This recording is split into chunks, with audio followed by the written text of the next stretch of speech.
তো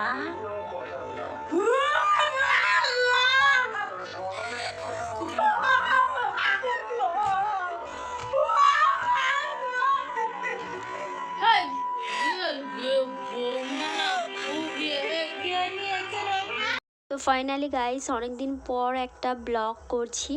তো ব্লগটা কি হতে চলেছে সেটা তোমরা দেখো। তো দেখতেই পাচ্ছ আমার কাছে একটা সাপ আছে, নকল সাপ। তো এই সাপটা নিয়ে ভয় দেখাবো মাকে। তো খুব ভয় পায় সাপে। তো দেখো, তো সাপটা এর নিচে ঢুকিয়ে দিয়েছি, বিছানার নিচে সাপটা ঢুকিয়ে দিয়েছি। তো তোমাদের দেখাচ্ছি, দেখো। তো ভিডিওটা খুব মজাদার এবং খুব ফানি হতে চলেছে, পুরো শেষ পর্যন্ত দেখো।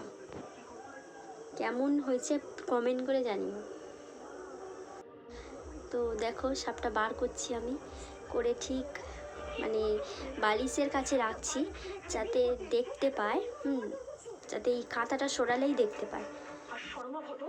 ফাইনালি গাইস দেখতেই পাচ্ছ সবাই টিভি দেখছে, মানে আমার কাকিমারা টিভি দেখছে এখন, বোনেরা কাকিমারা সব টিভি দেখছে। মা এক্ষুনি চলে আসবে, দেখতে থাকো।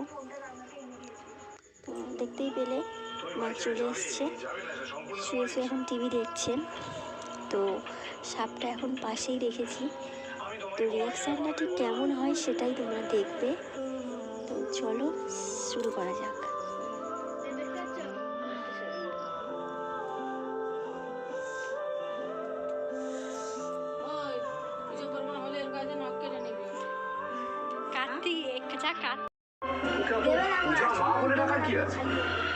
আমার মটকাটা খুব গরম হয়ে আছে, বুঝলি? সেরেছে পালা গেছে, কথা বলে না থোবড়াটা ভেঙে দেবো।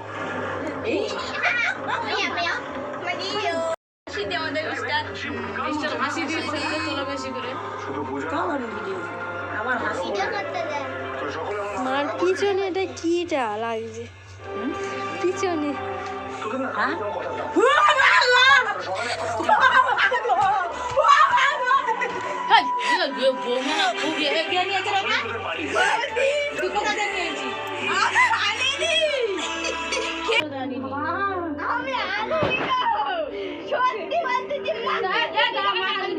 তোর বৌদি কোথাতে এগিয়ে নিয়ে এলো? কে তাহলে এনেছে? আমি আনিনি। কে ঘরে গেছিলিস? কেউ তো ঘরে যায়নি। কেউ দুজনে এই বগল করে এনেছে। কে দিয়েছে? আমি জানি না। চুপ করে ব্যবস্থা করব আজকে আমি না। আমি জানিনি তো। এখানে কে ফুল করানো ছিল আমি জানি না। এই দেখো ভিডিও করতে তো বলে কি দেখছিস? কেউ বাবা বলা সুগাছ। আজ দাঁড়া। আমি ঢুকিয়ে দিয়েছি। তুমি ভিডিওটা কেমন লাগলো কমেন্ট করে জানিও।